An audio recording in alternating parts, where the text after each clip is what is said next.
abakozi b'Imana benshi bagiye basubiramwo yuko bikwiye yuko umuntu yubakana n'uwo basangiye ivyiyumviro, n'uwo basangiye iyerekwa, n'uwo basangiye vision, akaba umufasha wiwe koko. Reka turabe iyi nkuru iri muri Bibiliya. Ni inkuru y'uwitwa Akwila na Purisikira. Tubisanga mu Vyakozwe n'Intumwa igice c'18 ku murongo wa mbere gushika ku murongo wa 3. Haravuga ngo hanyuma y'ivyo Pawulo ava muri Atenayi aja i Korinto. Abonye umuyuda yitwa Akwila, amamo yiwe ni Iponto, yaravuye muri Italiya muri iyo misi, bo n'umugore wiwe Purisikira. Kuko Kilawudiyo yari yageze ko abayuda bose bava i Roma ajaho bari, kandi kuko bari bahuje ubuhinga, abana nabo barabungirana, kuko ubuhinga bwabo bwari ubwo kujisha amahema. Voilà, aha turabona Akwila na Purisikira. Aba bavugwa muri Bibiliya ngo bari bahuje ubuhinga, bose bari bafise ubuhinga bwo kujisha amahema, ngo kandi ngo baravuga n'ubutumwa, baravuga ijambo ry'Imana, ngo baraharira na Pawulo ivy'ijambo ry'Imana. Voilà, bari n'abakozi b'Imana.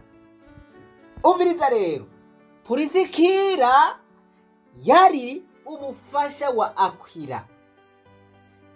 Vyumvikana yuko Akwila atararongora yari asanzwe akora ivyo kujisha amahema.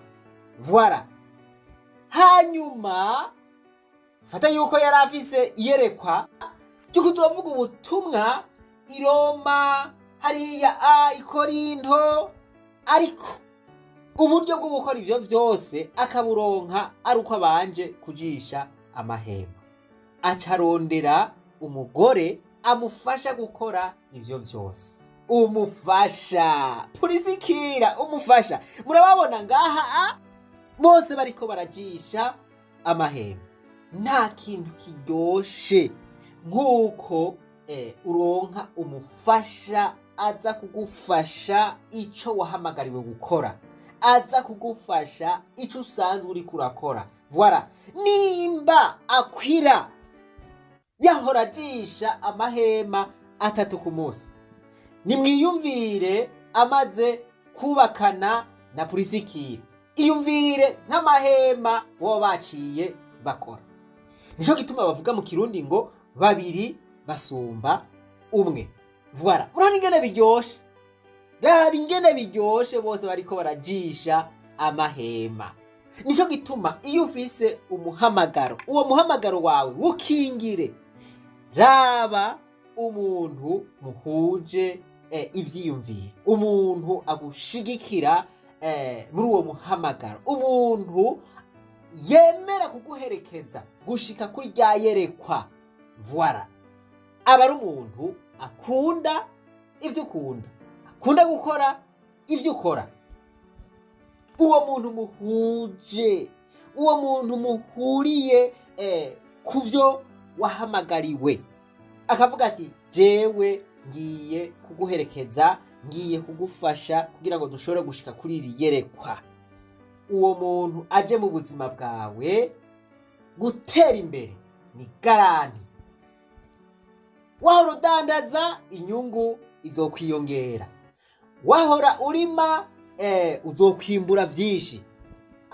Wahora uririmba, amajwi azoca ahanirana, abantu baryoherwe gusumba.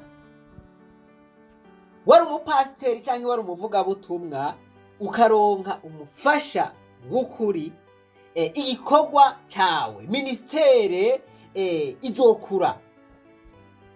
Uri umwigisha nka jewe, ukaronka umuntu avyumva, umuntu mufashanya guhugura abantu nk'uku kwa Akwila na Purisikira, mana yanje ntoca uwambaye ndakurahiye.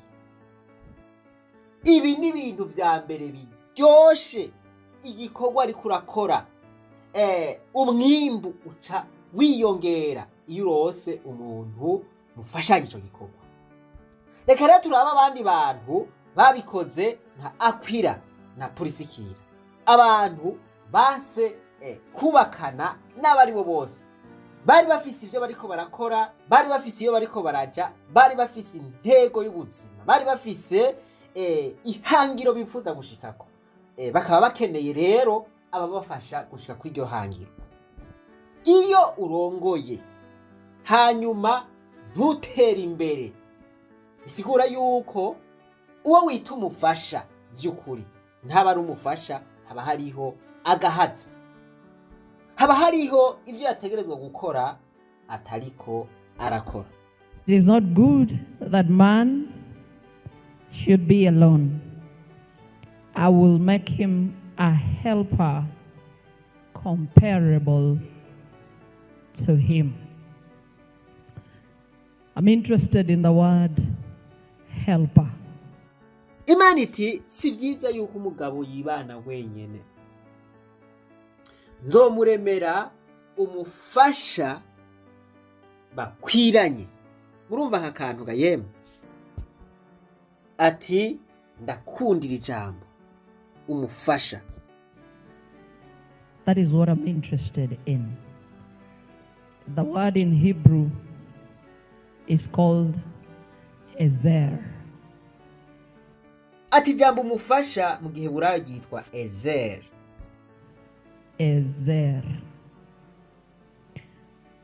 This word emphasizes man's need for a counterpart. And that is why the Lord says, it is not good that man should be alone. I love it that today Shepherdess is seated with Pastor.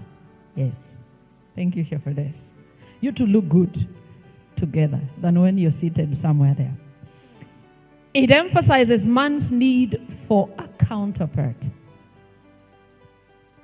To me, man was incomplete without someone to complement him in fulfilling the task that he had been given of filling, multiplying, and taking dominion over the earth. Ati umugabo yari nkuti kwije, hari ivyo atarashoboye gushikako mu vyo Imana yari yamujeje kugira ngo abijere. So she was made by God to meet man's deficiency. That is why it says, it is not good that man should be alone. I will make him a helper comparable to him. And so she is made to meet man's deficiency. And so if a man, listen carefully, listen my women, if a man is to achieve his objectives in life, he needs the help of his mate in everything. Can I? Ati iyo umugabo afise igikorwa cyo gukora canke iyerekwa, iyo afise vision, kugira ngo iyo vision ayishikeko ategerezwa kuronka umufasha abimufashamwo kugira ngo ayishikeko neza. Ati aka kantu ndagasubiremo. Can I repeat that? If a man is to achieve his objectives in life, he needs the help of his mate in everything. So if there is nothing your husband has achieved today, it is because you're not offering the help necessary for the achievement of that objective. Aka kantu rero mukumvirize neza abantu b'Imana. aravuze ati mu gihe umugabo wawe yoba atariko arashika kwihangiro canke kuri viziyo afise, bisigura yuko wewe nk'umufasha wiwe hariho ico utariko urakora neza, hariho ivyo utariko urakora neza kugira ngo uwo mugabo ashobore gushika ku ma objectif canke kuri viziyo yiwe. Because on his own he cannot. He remains deficient until there is a woman in place to be able to take care of that deficiency. There is nothing a man will ever achieve without the help of his wife. Kuko kubwiwe ntabishoboye, aguma hari icabuze gushika aronse umufasha amufasha gushika kuri vya bindi abwirizwa gukora. Ati nta kintu umugabo ashobora gukora adafise umufasha abimufashamo. So we are tired of women complaining, my husband, my what? My husband, my what? You are what your husband is not reached there because there is something you're not doing. Ati turaruhishijwe n'abagore baguma bidoga umugabo wanje ibi na biriya ngo ntacariko arakora ntacariko arashikako. Ati raba neza ko atari wewe utariko urakora ivyo wategerezwa gukora kugira ngo umugabo wawe ashobore gukora ibihambaye, ashobore gukora ibikomeye. Birumvikana cyane nimba umugabo yariko arakora ibintu kanaka, umugore agaca aza mu rugo bakabana, none umugabo agumye akora vya bindi nyene bikaguma kwa kundi nyene canke bigasubira inyuma, ntiwumva yuko uwo mugore aba ari we ari mburakimazi, aba ari we ataca ariko aramufasha. Ibi ni ibintu vyumvikana cane. Umugore iyaje mu buzima bw'umugabo aje kubana n'umugabo, bisigura yuko iterambere ari d'office, iterambere ribwirizwa kuboneka. Nimba yari umurimyi yahora arima ihegitari imwe, umugore wiwe aje mu buzima bwiwe azoca arima ihegitari zibiri canke arima ihegitari n'inusu. Hari akantu kazokwiyongerako uko bimeze kose. Nimba jewe igikorwa canje ari ukwigisha iminsi yose, hanyuma nkaronka umufasha agwiye nk'uko ijambo ry'Imana ribivuga, voilà, bisigura yuko abanyeshure bonyene abo nahora nkorera ibi bikorwa, abo nkorera ibi bikorwa buri munsi bonyene bokumva yuko hari ikintu gihindutse mu vyo nahora nkora, bokumva nyamugigima bati mana yanje iki cigwa none ko ari umuzagazaga, iyi morale yahoraho, hari akantu kaduzeko kabisa, turumva akantu kahindutse. Voilà, sinoguma hahandi ntivyokunda, sinoronka umufasha tuvyumva kumwe, dufise ihangiro rimwe, umufasha aza kumfasha gushika kuri viziyo, hanyuma ngo ibintu bigume bimeze kwa kundi canke ngo ibintu bisubira inyuma, w'abantu bavuge bati none wa mutipe yagiye hehe ko tutakimwumva. Voilà, aho noba nasubiye inyuma. None uwo muntu umva yoba yaje mu buzima bwanje kugira ngo dushobore gutera imbere canke dusubire inyuma. Umupasiteri rero yabivuze neza cane, bisigura yuko mu guhitamwo hitamwo umuntu vy'ukuri ubona neza yuko ashobora kugufasha kugira ngo ushobore gushika ku ntego canke ku ntumbero ufise. There's something you're not doing. Ati raba neza hari ikintu utari kurakora. If a man is to achieve his objectives in life, he needs the help of his mate in everything. So if there is nothing your husband has achieved today, it is because you're not offering the help necessary for the achievement of that objective. Because on his own, he cannot. He remains deficient until there is a woman in place to be able to take care of that deficiency. There is nothing a man will ever achieve without the help of his wife. Aha rero nibaza ko byumvikana abantu b'Imana. Urafise iyerekwa, urafise iyo uri kuraja, urafise ibyo uri kurakora. Uyo muntu mugomba mufatana urugendo. Aje kugufasha iki? Niki azanye kije kukuboostinga kugira ngo nimba waho ukora ibintu ku bice 50 kwijana ubu uca ubikora ku bice 80 cyangwa ku bice 90 kwijana. Barack Obama yarafise intego, yarafise intumbero yukuba umukuru w'igihugu wa Leta Zunze Ubumwe za Amerika. Umwirabure ariko yiyumvira kuba umuperezida wa Leta Zunze Ubumwe za Amerika atana rimwe vyari bwabeho mu mateka ya Leta Zunze Ubumwe za Amerika. Iyo ndoto yari indoto y'ibisazi.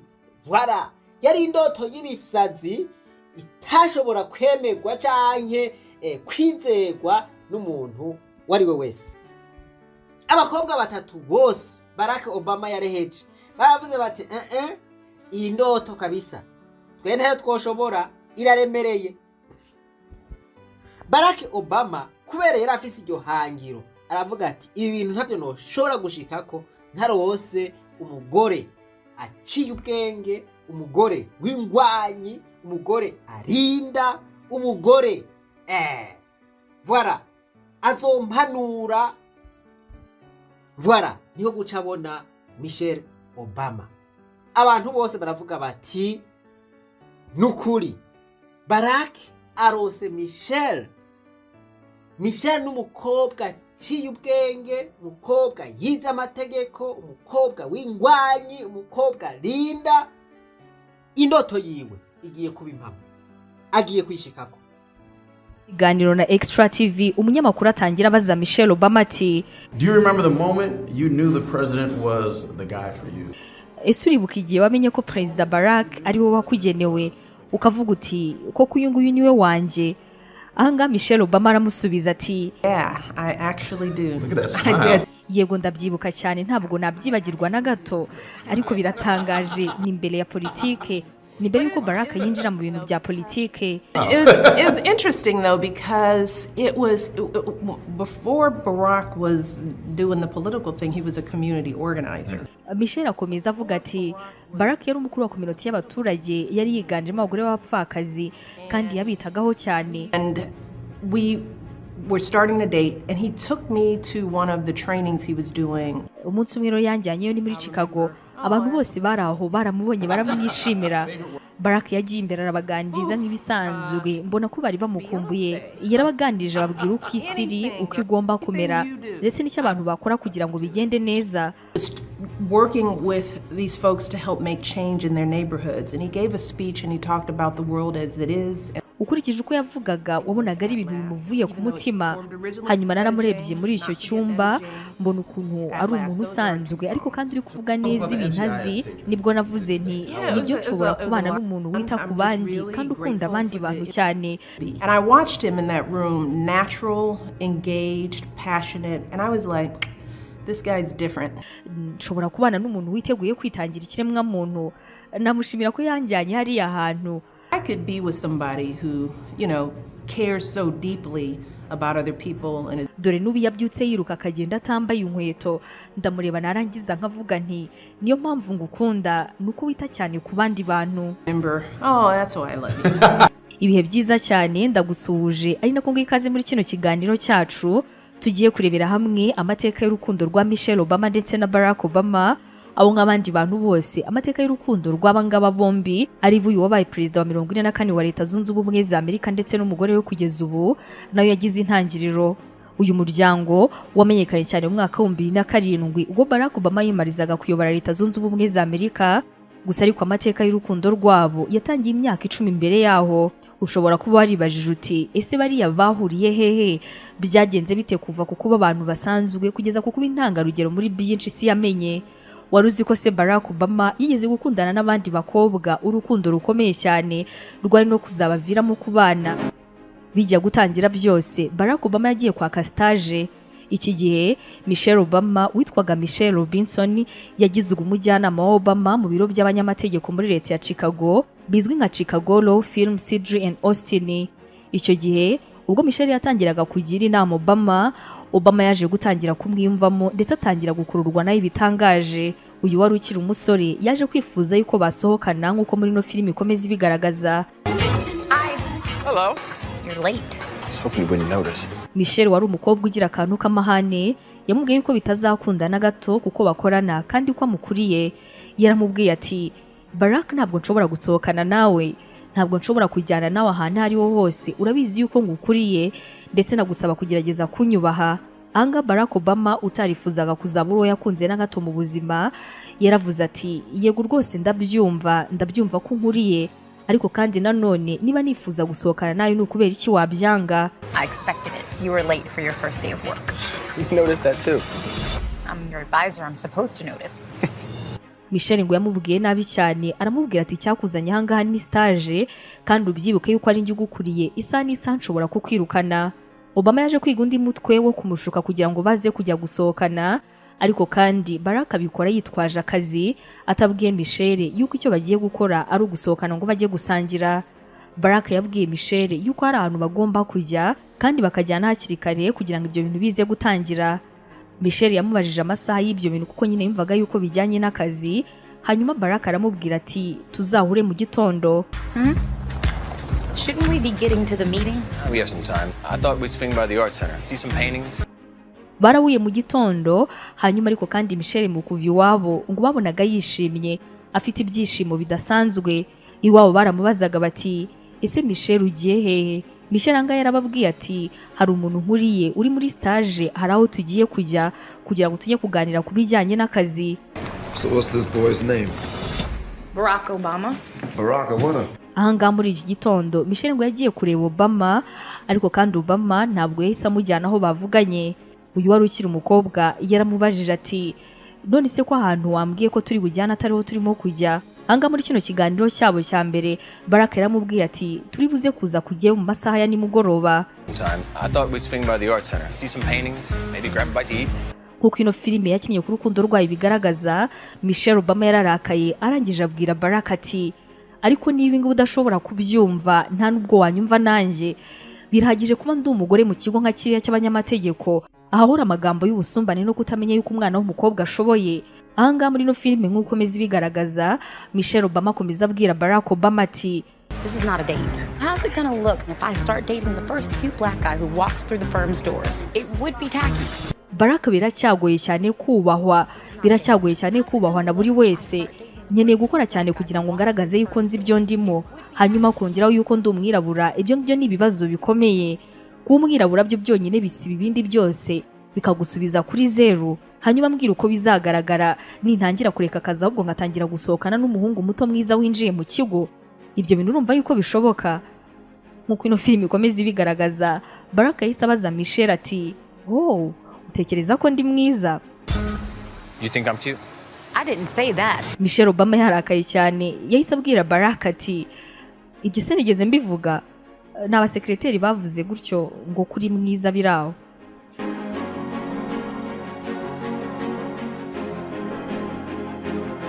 Nyuma y'uko gutongana, Barack yakomeje kwinginga Michelle maze birangira bagiye gusura inzu y'ubugeni ahantu hashimishije. Hanyuma uyu nguyu wari ukiri umukobwa yishimira cyane ino nzu ndetse yishimira no kubona uburyo Barack agikunda ibintu bijyanye n'abirabura kuko yatekerezaga yuko ari umumetisi cyangwa se ko hari uburyo runaka ashobora kuba atimvamo abirabura mu buryo bwuzuye. So why did you come to Chicago? To try and make a difference. Thought I would. Bavuye kureba ibingibi by'ubugeni baje guca ahantu hari abantu bavuza ingoma ndetse abandi babyina, nuko Michelle arabyina ibintu byeretse Obama ko noneho yatangiye kwisanzura. Empower them. You and I share a lot of the same interests. That's sweet of you, but I'm an ice cream kind of girl. Nyuma byamaze kuba nimugoroba nibwo noneho bagiye muri gahunda yabazanye ari nayo mu by'ukuri yafunguye umutima wa Michelle kuri Obama nuko arangije atangira kumukunda. Ni muri ya kominote yiganjemo abapfakazi n'abandi bantu baharaniraga uburenganzira bwabo ariko kandi bibagoye mu buryo bukomeye. Nk'uko ino filimi ikomeza ibigaragaza, Michelle ndetse na Obama bakigerayo abantu bose baraho bishimiye kubona Barack Obama cyane.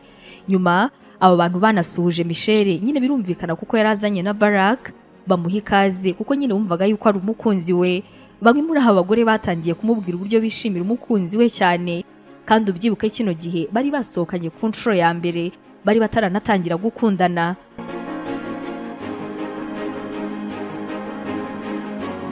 Anga rero batangiye no kumubaza niba barashyingiranywe, bakazajya babaza Barack ati wakoze ubukwe ntiwatubwira. Ubwo Michelle yakomezaga guhakana ahangaha ariko yanakomezaga kubona yuko abantu bose bari aho bishimiye cyane kubona Barack Obama, ibyakomeje gutuma atangira gukingurira umutima yo kuri uno musore. Muri no community umwe mu babyeyi bari bariyo yaraje yegera Michelle kuko nyine yumvaga yuko ari umukunzi wa Barack, arangije aramubwira ati Pretty good setting to bring a girl surrounded by people who adore you. We gotta stop thinking no is the end of the line. Reka nkubwira akantu gatoya ku mukunzi wa Barack. Hari umuhungu wanjye witwa Lawani wifuzaga kuba umusirikare, yifuzaga kuzaba umusirikare urwanira mu mazi, atariko kubera gukurira ahantu haciritse nta mubyeyi w'umugabo agira, arerwa nanjye nyina gusa, byari ibintu bigoye pe. Ndetse muri bino bihe turabirabura byari bigoye cyane. Naramubwiraga nti ereka bibitekereza mwana wanjye wibyibaza nta nubwo byakunda. Nyuma nibwo Barack yaje kuza, buri munsi ubwo yazaga yaganirizaga umwana wanjye akamubwira ko inzozi ze zizaba impamo aramutse abikunze kandi akabikomeza. Ntabwo nzi uburyo Barack yaganirije umwana wanjye, ariko kugeza uyu munsi ndakubwira ko umwana wanjye ni umwe mu ngabo zirwanira mu mazi. Ntabwo nzi ibanga Barack yakoresheje, ariko ubu ko umuhungu wanjye ari umusirikare ni ikintu kinshimisha navanye ku mukunzi wawe.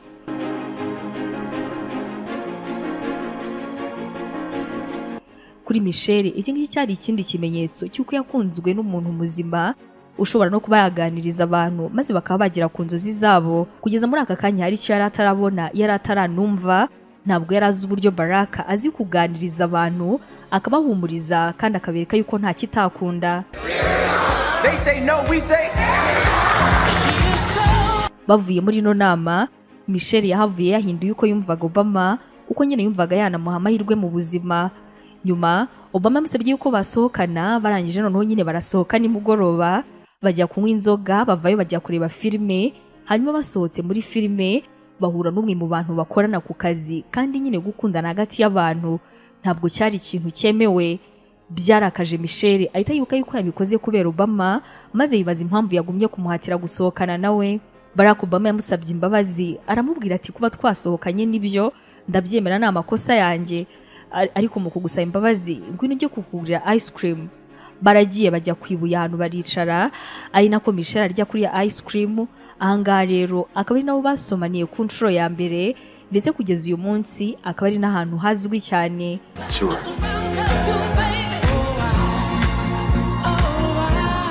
Nyuma baje guhita bakundana, kandi urukundo wavuga yuko rukomeye. Wahita wibaza uti ese urugendo rwabo rwanabagejeje ku bana rwo rwaba ruruhe? Mu kiganiro The Late Show hamwe na Stephen Colbert, Michelle Obama yaganiriye ukuntu Obama yamupropoje bitunguranye, aho mbere yari yabanje kumubwira yuko ubukwe atari ikintu cyihutirwa. Umunyamakuru ati an argument that marriage was not necessary. Exactly. hanyuma ngo Obama arakubwira ati Michelle urankunda kandi nanjye ndagukunda, ntabwo twakora ubukwe tuzibanire bisanzwe, ubundi si ubukwe bumaze iki? Is that not the sort of thing you want to hear, though, if you're... Well, exactly. That would spark an argument. Michelle Obama hangahise asubiza no munyamakuru ati yego rwose uko niko yari yambwiye, yari yaranyumvishije yuko ubukwe ari umuhango biraho, ko atari ibintu dukwiriye gukora. Would have these deep discussions about whether marriage was really necessary if two people really loved each other. Narabanje ndaseka ngira ngo nukubeshya, hanyuma rega mbona Barack arakomeje, nahise ndakara ndamubwira nti ibyo uvuga byose ntabwo ari byo, ubukwe burakenewe ndetse cyane. Urabizi yuko ndi umunyamategeko, mbese namubwiye ingingo ku yindi. naramubwiye ni ubukwe ni ngombwa kubera ino mpamvu A ino mpamvu B. To be made, so I was in full making my point, and I was like in 3 and A, and if you think and da da da da da. Ubwo rero ubukwe burakenewe cyane.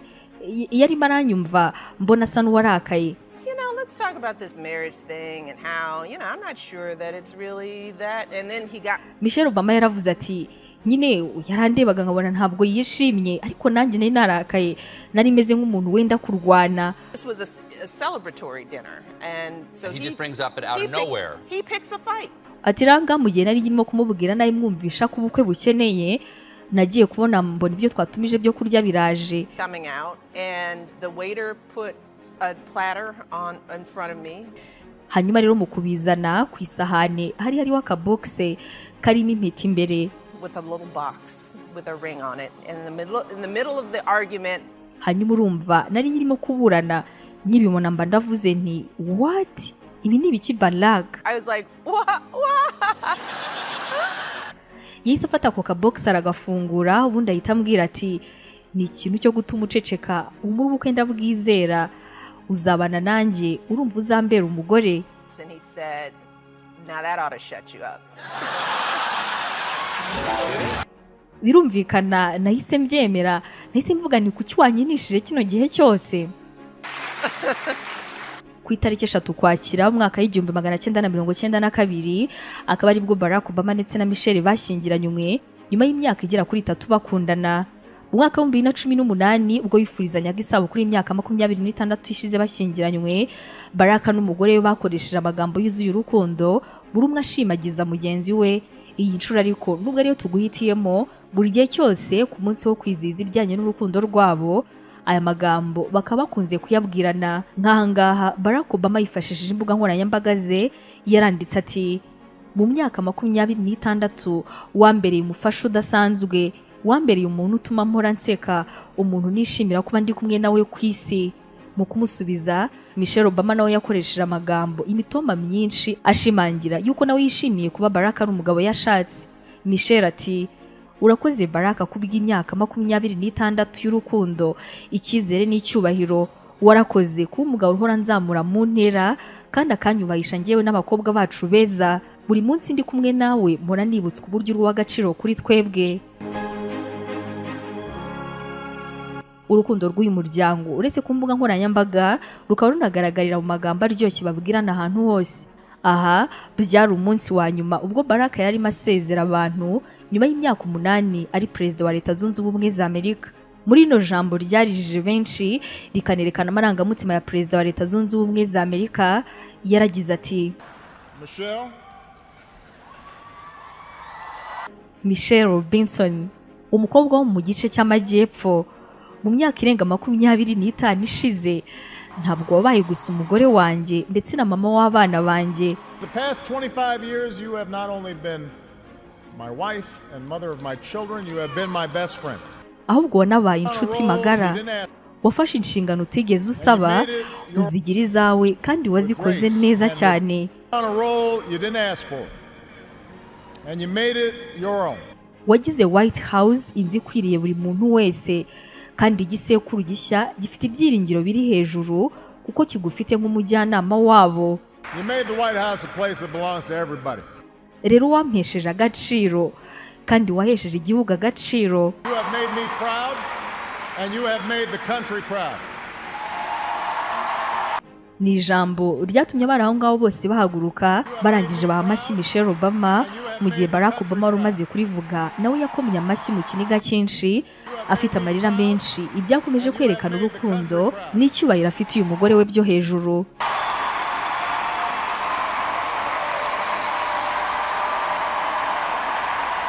Kayigihumbi 1984 Obama yasabye n'umukobwa yuko yaza kumureba, hanyuma n'umukobwa ajya kureba mu nzu yabagamo, nuko barangije batangira ibikorwa byo gukundana. Anga n'umukobwa mu buhamya bwe yaragize ati iyo Barack yampoberaga numvaga ari byiza, buri gikorwa cyose cyacu kijyanye n'urukundo cyabaga ari cyiza. Hanyuma ariko naramubwiraga nti ndagukunda, akansubiza turakoze. Uyu mukobwa yemeze yuko Obama yamukundaga ndetse cyane, ariko nanone hakaba hari itandukaniro yagombaga kubona ku bandi banyapolitike. Bivuze yuko ngo Obama nubwo yakundanaga n'uno mukobwa yashakaga nyamara umukobwa w'umwirabura. uno mukobwa witwa Cook amaze kubona yuko bitazakunda yarazinze arangije yandikira urupapuro Obama arangije aramubwira ati ntabwo nigeze na rimwe nshidikanya ku rukundo nkunda ndabizi ko ruhari ariko kandi ndabizi yuko njye nawe turamutse tubanye n'ubundi byazarangira dutandukanye kuko nabangiye kukwicira inzozi ibyiza rero ndakuretse kandi nkwifurije amahirwe. Genevieve Cook amaze gutandukana na Barack Obama ngo yaje kumenya yuko Barack akundana n'undi mukobwa witwa Jaga ariwe twakubwiye haruguru ariko kandi aravuga ati ndabizi yuko n'ubundi ibintu byabo bitazarangira kuko ntabwo uriya mukobwa ari Obama akeneye bitewe n'inzozi afite. Abasesenguzi ba politike bagendeye ku buhamya bwa Obama binanyuze kandi mu biganiro by'aba ex be bigaragaza yuko yari yarabakunze. Ibyo ngibyo byerekana yuko ibyo Genevieve Cook yavugaga byari ukuri ko Barack Obama ngo yarakeneye umugore w'umuhanga uzamufasha kugera ku ndoto ze, umugore w'umunyabwenge ukomeye udacika intege, umugore w'indwanyi ufite uburambe cyangwa se inama za politike kandi kirenze kuri ibyo ngibyo gikomeye akaba ari n'umugore w'umwirabura. Ahangaha rero nibwo Obama yahuraga na Michelle noneho Cook yavuze yuko Obama abonye umuntu we wa nyawe kandi ko inzozi ze noneho zigiye kuba impamo. Muri kino gitabo Genevieve Cook yaragize ati naje kumenya amakuru yuko ngo hari umukobwa wize amategeko, umukobwa witwa Michelle ngo ufite imbaraga zidasanzwe kandi w'umuhanga. Naravuze nti uwo nguwo niwe Obama yarakeneye, ni mu mwitege mu minsi mike ibyari inzozi ze ndabizi ko bigiye kuba impamo. Numvise mbyishimiye cyane, naravuze ni nubwo ntamuhaye ibyo yifuzaga byose ariko byibura Barack twakundanye agiye kugera ku nzozi ze. Voilà, Obama abarashitse ku ndoto ziwe kandi murabona vy'ukuri ko uyu mugore yarabishoboye. Aha rero ni hamwe atavye gucisha iruhande. And finally, I want to urge you today to ask my husband some tough questions. All right? Be tough. He loves doing events like this. This brightens his day, but you got to keep him on his toes, all right? So, if you promise me that, without further ado, I would like to introduce my husband, the President of the United States, Barack Obama.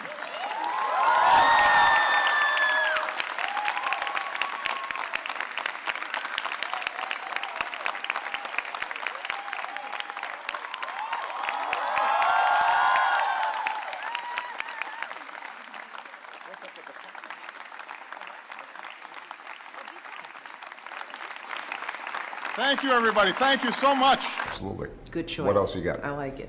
What's your favorite Olympic sport to watch? See, you mentioned the gymnastics, Yeah. which I find spectacular because anything involving your Looking on a head pointing beam. down is not something I do. But it's too tense. You get too tense. You're just like, yeah, I'm like, spinning the whole time. she's gonna fall. It makes me too tense. So I gotta go with I think the 200. The 200. The 100 is a great race, but it's over a too little too fast, quick. right. Whereas the 200, you can see him coming build around the up. curve. Michael Johnson, when he was running that Yeah, 200, that was pretty in good. those gold shoes, Yeah, that was a memory. that's a memory. All right. All I right. think this Bantu b'Imana nukuri nta kintu kiryoshe nko kubana n'umuntu mwumva ibintu kumwe, umuntu mutwenga musambuka mukavuga ivy'ubwenge mugakina. Voilà, nta kintu kiryoshe nk'ico. Hariho abantu usanga babana ariko ugasanga baratinyana, ugasanga baratinyana, ugasanga ntibakina, ugasanga nyene umwe aja hariya akaja kuganira n'abandi, ugasanga nyene imuhira bahurira mu cumba nyene canke bavugana ibintu bibaye mugabo bari kumwe n'abantu ugasanga basambutse, ugasanga bugurutse. Ivyo bintu sivyo. Umugore wawe, umufasha wawe abwirizwa kuba umugenzi wawe, niwe mugenzi wawe wa mbere ufise. Nico gituma ubwirizwa kurongora umuntu mu vyumva kumwe kandi umuntu ushima, umuntu wishimira, umuntu utazotangura kwinyegeza muri kumwe canke ngo uvuge ngo buragenda ndaje. Oya, umuntu uzonezerwa ari mu ruhande rwawe. Ubu naho reka tuje kwa Mandela twumve ingene urukundo rwiwe rwagenze, ingene yahisemwo uwo babana. Mandela yagiye mu ibohero amaze kurongora. Yarongoye Winnie Mandela, bari bamaranye imyaka 2 yonyene bafise n'umwana. Mwibuke yuko Mandela yamaze imyaka 27 mwibohero. Umugore wiwe Winnie Mandela asigara ku rugamba, rugamba rwo guharanira agateka k'abanyafrika y'epfo. Igihe rero Mandela yapfungururwa mu mwaka w'1994 ava mu ibohero yiyemeje guharira abahora babagwanya canke abamugiriye nabi canke abagirira nabi abanyafrika y'epfo. Ivyo ntibavyumvikanye ko n'abanyafrika y'epfo bamwe bamwe bobo bagira bati aba bazungu baratubwiriye nabi tubwirizwa kubihora. Mandela nawe ati ikigongwe ni ikigwanisho gikomeye cyane utegerezwa gukoresha kugira ngo dusubize hamwe. Bamwe baravyanka. Ico gihe n'umugore wiwe Winnie Mandela nawe nyene aravuga ati Mandela uzanye ibintu vy'ikigongwe jewe turavavanura. Aba bazungu baradufashe nabi tubwirizwa kubihora, kandi jewe nabandanije urugamba. Vuga ati jewe mfise vision yuko muri Afrika y'Epfo duharirana, hanyuma aba bazungu batugiriye nabi no muri leta bajemwo.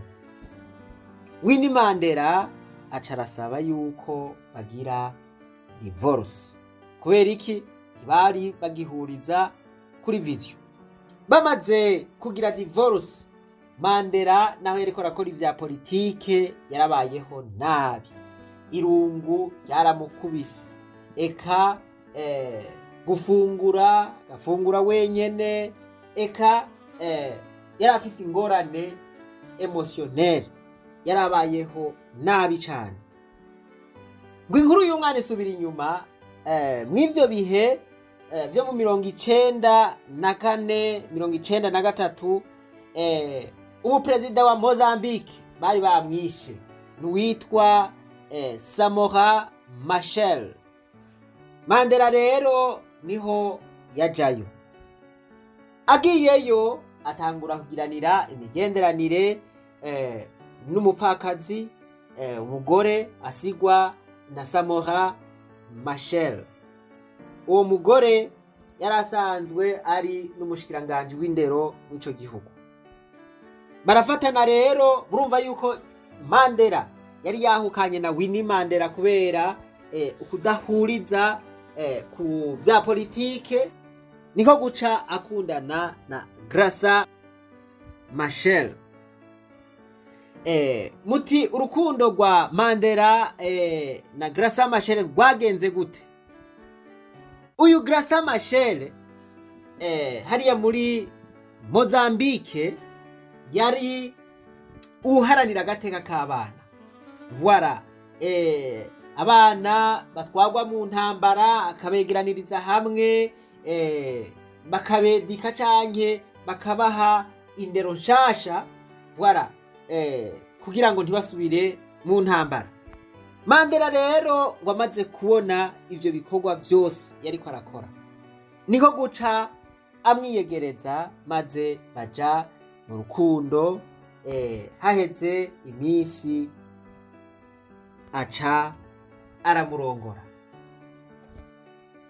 Ngo Mandela yahisemwo Graça Machel kubera nawe vyagaragara yuko yariko araharanira agateka k'abana. Murumva yuko Mandela ariko araharanira agateka k'abanyafrika y'Epfo, Graça Machel nawe akaba ariko araharanira agateka k'abana. Murumva yuko ivyo bintu vyari bihwanye, vyari bijanye. Graça Machel amaze kuza mu buzima bwa Mandela, Mandela asubira kuba umusore. Mandela morale iragaruka. Mandela abaho anezerewe. gushika yaho Mandela avuga ati jewe tutari kumwe na Graça sinumva ukundi kuntu noca mbaho, sinosubira kubaho ntari kumwe na Graça Machel. Ni ukuvuga ngo Graça Machel yashitse yitaho Mandela bimwe vyiza vy'abantu. Undens allvar. Baba Nelson, acceptez-vous de prendre Graça pour épouse et de vivre avec elle conformément à la loi divine dans le sacrement du mariage? In the holy estate of marriage. I will. Graça, acceptez-vous de prendre Nelson pour époux et de vivre avec lui conformément à la loi divine dans le sacrement du mariage? Promettez-vous de l'aimer, de l'honorer et de lui être fidèle aussi longtemps que vous vivrez? Be faithful to him so long as you both shall live. I will. I, Nelson, Do take you, Graça, do take you, Graça, to be my wife, to be my wife, to love and to cherish you, to love and to cherish you, till death do us part. till death do us part. I, Graça, Do take you, Nelson, do take you, Nelson, to be my husband. to be my husband. You start with this.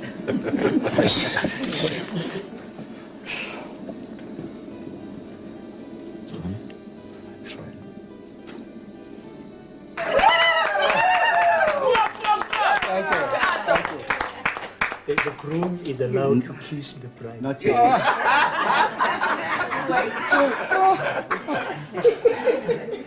Nelson et Graça se sont unis devant Dieu et les personnes ici présentes. And the people present here.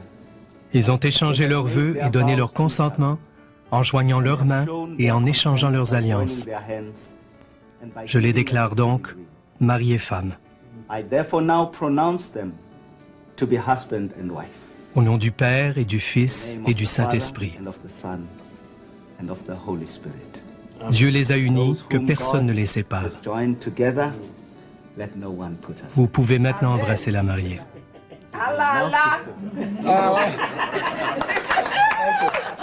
Vous pouvez maintenant embrasser la mariée. I haven't done it before. I'm doing it for the very first time.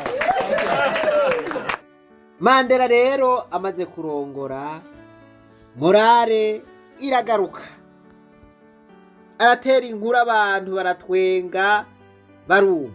Kubera iki? Yari yaronse stabilité émotionnelle.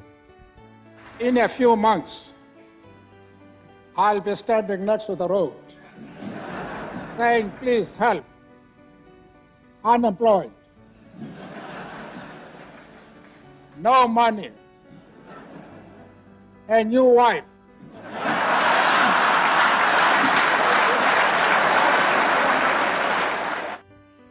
Eka na Graça Machel yaravyemeza yuko urukundo rwa bene Mandela ari urukundo ruryoshe, rusosa. That's why this relationship it's really so sweet. It's really sweet. Uru rukundo Mandela rwamukijije umubabaro. Kanatsinda. Bibiliya iravuga ngo Itanguriro igice ca 24 ku murongo 67 haravuga ngo Isaka ajana Rebeka mwihema risiga nyina wiwe Sara, aramurongora aba umugore wiwe, aramukunda Isaka.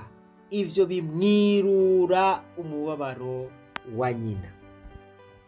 Mariage situma abantu bagorwa, situma abantu bababara, ahubwo mariage yategerezwa kwirura umubabaro w'umuntu yababaye. Isaka kurongora Rebeka vyamwiruye umubabaro wa nyina wiwe. Umufasha aje mu buzima bwawe ari uwawe vy'ukuri mukwiranye, aza aje kwirura umubabaro wagize, aza azanye umunezero, mugira umunezero mu rugo. Voilà, aka rero ni kamwe baca bita akajuru gato. ndakwifurije kugira umunezero nk'uyu, ariko witonde cyane kugira ngo uzokwinjire muri uwo munezero uba utakiwuvamwo. Starting point to launch a movement on which different levels.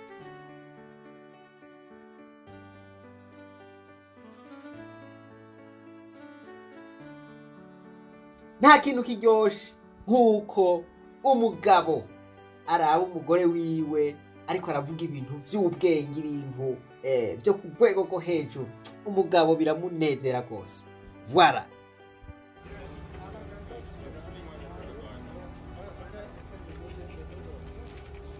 And we are not special. We're not different from any other couple. Probably we display that very openly. I do not know, but that's that's what I would say. That if you love somebody, just love him very dearly. That's all. Ubu naho reka tuje kwa Chris Ndikumana n'umugore wiwe Nadia. Chris Ndikumana yatanguje Kanguka, atangura kuza aravuga ubutumwa ku munsi. Buno ariko aravuga ubwo butumwa, umugore wiwe yamwumviriza ari muri Canada. Umugore wiwe nta kintu yarabuze, umugore wiwe yarabayeho neza muri Canada, umugore wiwe yarafise akazi keza, ariko yumviriza Kanguka. Yumva ibica muri Kanguka, yumva ico gikorwa gihwanye canke gifatanye n'ivyari muri we. Ngo umunsi umwe ordinatere yiwe irapfa, canke ivyigwa canke Kanguka ntiyamushikiriye. Niko guca arondera ukuntu abaza ubirungika. Uwo nawe yari Chris Ndikumana. Voilà. Chris Ndikumana nawe niko guca aronkeraho akaryo kukuza arasobekayo ijambo. Baba barakundanye. Nadia Iteka, une femme de foi et pilier du ministère Kanguka. Bienvenue dans cette vidéo où nous découvrons Nadia Iteka, l'épouse du pasteur Chris Ndikumana, figure centrale du ministère Kanguka. Derrière chaque grand homme de Dieu, il y a une femme forte et dévouée. Aujourd'hui, nous plongeons dans l'histoire de cette femme remarquable qui, par sa foi et son engagement, a marqué des vies aux côtés de son mari. La rencontre et le mariage. L'histoire de Nadia et Chris commence bien avant le mariage. En 2010, Chris Ndikumana épouse Nadia Iteka, une femme dont la foi et le cœur pour Dieu correspondent parfaitement à sa vision spirituelle. Cette union marque le début d'une alliance forte et durable, non seulement dans leur foyer, mais aussi dans leur ministère. Dieu bénira leur mariage avec 4 merveilleux enfants, Reb Teresa Shima, Joshua Senga, Eliane Irankunda et Witness Bao, qui partagent également la foi de leurs parents. Dehors son rôle dans le ministère Kanguka. Nadia n'est pas seulement une épouse, elle est aussi une partenaire de ministère. Avec son mari, elle joue un rôle central dans Kanguka, un mouvement chrétien qui vise à réveiller les âmes et les cœurs pour que le Saint-Esprit accomplisse la volonté de Dieu. Nadia est souvent derrière les coulisses, intercesseuse et conseillère, mais elle est aussi en première ligne lorsqu'il s'agit de soutenir les projets du ministère. 3. Une femme inspirante. Nadia Iteka incarne la grâce et la sagesse. Son témoignage inspire d'innombrables femmes à travers le monde à embrasser leur appel et à jouer un rôle actif dans leur famille et leurs églises. Insiguro canke inkomezi z'umuhamagaro aha niho uzibonera. Niyumvire ukuntu umuntu yoba ari muri Canada afise akazi keza atacabuze, hanyuma akiyumvira kugaruka muri Afrika, mu Burundi, akagaruka kugira mariage n'umuntu akenye, umuntu aba mu biro. Ibi bintu byoshoborwa n'abantu bake cyane, byoshoborwa n'abigeme bake cyane. N'abigeme bangahe boshobora kuva i Buraya canke bakava muri Canada canke bakava muri Etats-Unis canke bakava muri Australia bakagaruka kuba muri Afrika baje bakurikirana umugabo. Umuhamagaro ujana na sacrifice. Iyo umuntu yitahuye neza, umuhamagaro uramubuza amahoro. Umugore abiwabo baramwise ikijuju. Abagenzi baravuga bati wowe ntukomeye neza, kubera iki wova iburaya ukaja kubakana n'umuntu akenye ngukurikiye umuhamagaro ngo Imana yakubwiye. Hari akaririmbo kavuga ngo umuhamagaro urababaza, yemwe abahamagawe muze twihangane. Utarashikaho ugira sacrifice, nta muhamagaro uraronka. Voilà, Nadia na karorero keza k'umuntu yitahuye, umukobwa yitahuye, nako ubu n'umugore. Voilà, yaratahuye ico yahamagariwe, yaratahuye ico yofasha umugabo. Voilà, baraciye muri vyinshi, ariko ubu nibo bantu bagezweho. Bavuze bati inyuma y'umugabo wese akomeye hama hariho umugore w'igitangaza. Voilà, kana karorero. Abakobwa canke abagore kenshi bafatira kubiboneka inyuma, mugabo umugore w'impemu, umugore w'ubwenge afatira kubitaboneka, afatira kwiyerekwa ry'umuntu. J'aimerais vous présenter, honorer mon épouse. Qu'elle lève la main. Alléluia. Chaque fois que vous remerciez Dieu pour moi, ajoutez son épouse. Parce qu'elle facilite le travail. Alléluia. Si elle me cassait la tête, il n'y aurait pas de Kangoka. J'aurais déjà démissionné. Alléluia. Tuje kwa Fabrice na Maya. Fabrice ni umuririmbyi, yararirimba indirimbo zikaryoha ari wenyene.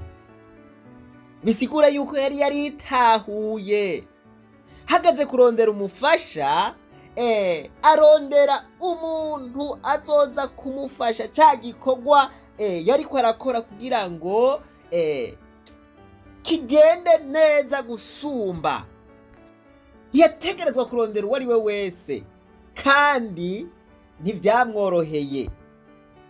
Yarondera umuntu azoza azanye akandi kajwi kiyongera kuri rimwe ryiwe, ibintu bigaca biryoha, abantu bakanezerwa. Voilà, biba biryoshe bantu b'Imana, biba biryoshe iyo umugabo n'umugore bari mu gikorwa bumva igikorwa c'umuhamagaro, biba biryoshe gose. Ariko rero ni ibintu bitoroshe. Nawe vyoroshe kuronka umufasha nka Maya. Oya ntivyari vyoroshe. Ntivyari vyoroshe kuko bikwiye. Zenda ziririmbe ziba zibisha. Ariko we ashizemwo ijwi akaririmba, indirimbo zica ziryoha, sinzi igituma. Urumva afite amavuta yo kwandika cyane, nawe akagira ayo kuririmba, ayo kumufasha kuririmba. Urumva nkiriko nayandika mba numva indirimbo izogera abantu, nkayikora yamara gushamwa ijwi ryiwe, niho indirimbo itangura kuba indirimbo. Shima mukisa, je gushima byinshi wakoze mu buzima bwanje, wanguye mu mwiza unshira mu muca, intambuko zanje zose uzihoze kw'amaso, ijoro n'umutaga shimwa mukiza.